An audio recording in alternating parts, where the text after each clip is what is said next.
বিয়ের পূর্বে কোনো মেয়ের গায়ে হাত দিবি না ভাই আমার, খবরদার। বিয়ের পূর্বে কোনো মেয়ের সাথে কথা বলবি না, খবরদার। তোর যোগ্যতা নেই ওর সাথে কথা বলার। তুই কে রে? বামন হয়ে চাঁদের দিকে হাত বাড়াবি না। আমার বোনরা চাঁদ।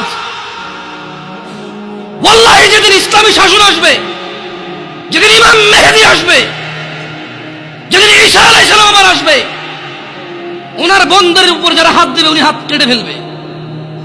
তুই বামন হয়ে চাঁদের দিকে হাত বাড়াইস না। আমার বোনরা চাঁদ। ইসলাম মেয়েদেরকে চাঁদ বলেছে আর তোকে বামন বলেছে। বেটা তুই বেটা ছেঁড়া খাতায় শুয়ে লাখ টাকার স্বপ্ন দেখিস, বিয়ের আগে মেয়ের গায়ে হাত দিস? তোর সাহস কত? তোর সাহস কত? তুই জানিস না মুহাম্মদ সাল্লাল্লাহু আলাইহি সাল্লাম বলছে নেক স্ত্রী দুনিয়াতে যা আছে ওর চেয়ে বেশি উত্তম। তুই কি করে ওর গায়ে হাত দিস বিয়ের আগে? তোর সেই যোগ্যতা আছে বল?